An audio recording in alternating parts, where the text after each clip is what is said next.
Donc on va dire à peu près la même chose avec mon camarade de la CGT. Donc moi je suis en Crémieux, sud aérien, je travaille au centre industriel de Paris.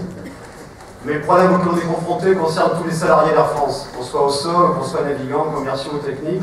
Le problème est le même. Depuis un an, on a vu l'arrivée de nouveau PDG, Alexandre de Juniac. Il venait dans les bagages de Madame Lagarde, gouvernement de droite. Avant, les autres PDG étaient dans des bagages au gouvernement de gauche, gouvernement de Bérégovoy ou autre, il y avait Spinetta. Mais malheureusement, de droite ou de gauche, la politique qui mène est exactement la même. Et la politique qui est menée depuis un an dans cette entreprise, c'est une politique qui nous explique, grâce à un catastrophisme de bonne loi, Air France est dans le rouge, Air France est auprès du dépôt de bilan, et s'il n'y a pas un plan de sauvegarde immédiat, la boîte va fermer. La boîte qui va fermer, c'est la boîte qui vient de faire 1,8 milliard d'investissement en 2012. C'est la boîte qui est la numéro 3, le numéro 4 mondial dans le transport aérien. C'est la boîte qui est en train de racheter Alitalia. C'est la boîte qui, avec ses alliances avec Etihad et d'autres compagnies, est en train, y compris, de faire couler des petites compagnies pour le profit des plus grandes. Et c'est la boîte aussi qui impose ses 4 volontés à toutes les entreprises d'assistance qui, à Roissy, à Orly ou ailleurs, là, ont des salariés qui travaillent au SMIC et dont les contrats sont renouvelés tous les ans. Voilà la boîte pauvre misérable, la boîte qui n'a pas d'argent, mais la boîte néanmoins qui peut aussi, elle, payer son PDG. Alors bon, vraiment, on est minable, nous, mais enfin, c'est à peu près 900 000 euros par an. C'est ridicule, mais ne vous inquiétez pas, grâce à des bons résultats de Juniac, va repasser à 1,2 milliard, ce qui était le salaire de son prédécesseur. Et par ailleurs, quand ils partent à la retraite, tous ces gens-là, ils ont la chance de toucher 300 000 à 400 000 euros de retraite, chapeau complémentaire, grâce à nos salaires. Donc voilà, Air France vraiment était à la dérive, mais le but était quoi? À travers le plan de Juniac, à travers le plan Transform. Pour nous, Transform 2015, c'est notre plan. C'est un plan qui transforme les salaires en profit, tout simplement. Parce que le seul but qu'il y a, et quand on a écouté, nous, à la radio, à la télé, ou en voyant les collègues des autres boîtes, quand on a vu Sanofi, PSA, visiblement, ils ont eu les mêmes transformations, les mêmes trainings, comme on dit, en nous disant, il faut faire de la marge, on n'est pas assez compétitif, dans les 2 ans, il faut dégager notre dette, il faut être capable d'être compétitif au niveau international. Donc tous ces 2 milliards qui devaient être économisés, parce qu'on a un truc insupportable à Air France, on a 6 milliards de dettes. Alors, 6 milliards de dettes, ça peut paraître colossal quand on le rappelle de notre salaire. 6 milliards de dettes, on a fait le calcul. Ça veut dire quoi, 6 milliards de dettes? Vous prenez un ménage où chacun gagne 2 000 euros par mois. C'est un bon salaire, mais enfin, bon, c'est un salaire encore, disons, moyen. 2 000 euros par mois. Ça fait 48 000 euros par an à 2. Imaginez que vous remboursiez 100 euros par an de crédit. Vous direz, bon, ben ça va, le ménage n'est pas trop endetté. 6 milliards de dettes à Air France, c'est ça.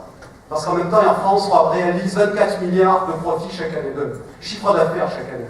Donc la réalité, elle est là. Mais par contre, malheureusement, il y a eu assez de syndicats à Air France pour faire en gros qu'en 6 mois, on a perdu nos conventions collectives, nos accords d'entreprise, qui souvent comprenaient des acquis de 40 ans d'histoire, et on vient aujourd'hui même, le 24 janvier, de perdre aussi nos accords sur l'organisation du temps de travail, qui va permettre demain à Air France de faire de la flexibilité et de l'analysation de manière automatique. Donc voilà, donc le tableau il est simple, et le seul problème qu'il y a, c'est que ce que fait Air France, et ce que fait Lufthansa, ce que fait British, exactement les mêmes plans, c'est dégager de la marge pour arriver à mieux investir, à mieux servir les actionnaires, et à mieux faire du monopoly au niveau international.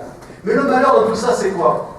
C'est que c'est uniquement un plan capitaliste, qui a fait perdre 4 000 emplois jusqu'en 2011, qui va nous faire perdre encore 5 000 emplois en 2 ans. Et face à ce plan, nous sommes allés voir, à partir du mois de mai 2012, le nouveau gouvernement, en leur disant, bon, qu'est-ce que vous allez faire? On est allé voir les cabinets de Montebourg, on est allé voir les cabinets de Cuvilliers, ministre des Transports.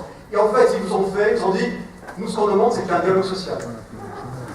Alors, comme il y a eu un dialogue social, oui, puisqu'en effet, CFDT, EFO, pas EFO cette fois, mais au moins CDT et CGC sont les braves garçons qui signent tous les accords de la direction, il y a eu un dialogue social, et des accords qui ont été signés. Et ces accords sont contraires aux intérêts de la majorité des travailleurs d'Air France. Et malheureusement, à l'heure actuelle, ce qui est en train de se passer, c'est ça. Et là-dessus, les plans de compétitivité, les accords de compétitivité que l'on voit, on est en train de nous appliquer nous aussi à Air France. Alors la lutte, malheureusement, elle n'est pas au même niveau, elle n'est pas au niveau où il faudrait qu'elle soit. On a eu des réactions, malheureusement, avec une unité syndicale très faible. Bon, en général, on a réussi à faire des fronts et on en fait encore, des fronts sud CGT, après c'est plus difficile. Aujourd'hui, on n'est pas à la hauteur. Mais on n'est pas aussi à la hauteur, puis il va falloir quand même que dans ce pays, toutes les boîtes qui sont concernées par les mêmes plans capitalistes, que ce soit Sanofi, PSA et les autres, on arrive à se mettre ensemble pour dire qu'il faut en finir en filière avec une logique qui en fait a qu'un seul but, c'est accroître la marge des capitalistes, accroître la marge des actionnaires et profiter d'une soi-disant crise que nous subissons mais qu'eux ne subissent pas pour arriver à baisser encore nos emplois et faire comme ce qui se passe en Espagne, en Grèce, en Allemagne, où en fait ce sont les salariés qui subissent aujourd'hui l'augmentation et le maintien des profits des banques. Donc voilà, malheureusement c'est simple, malheureusement c'est pas plus compliqué que ça, malgré les conneries qu'on nous raconte à la rue à la télé tous les soirs, mais la seule façon de les faire s'y prendre, c'est en faisant des trucs comme on fait ce soir, comme on va faire le 29, bon avec également les autres licenciés et les autres boîtes, il va falloir qu'on s'y mette ensemble pour arriver à dire on en a marre d'accepter ces conneries, et on essaie de se solidariser ensemble pour arriver à faire reculer des plans qui ont comme seul but que les profits. Et malheureusement, le gouvernement actuel n'est pas un gouvernement qui va nous aider là-dedans, parce qu'il ne va que dans le même sens, du point de vue des lois qu'il devra faire passer après l'accord pourri qui a été voté la semaine dernière. Donc voilà, c'est assez simple. Nous, malheureusement, on n'est pas au même niveau, y compris au niveau front syndical que par rapport à Sanofi, mais on fait en sorte d'arriver à le constituer, parce qu'on voit dans les ateliers où on est, que malgré tout, les salariés commencent à se rendre compte que derrière l'intox, il y a une réalité, que ce n'est pas la bonne. Voilà. Donc, il faut qu'on continue et qu'on s'y mette tous ensemble.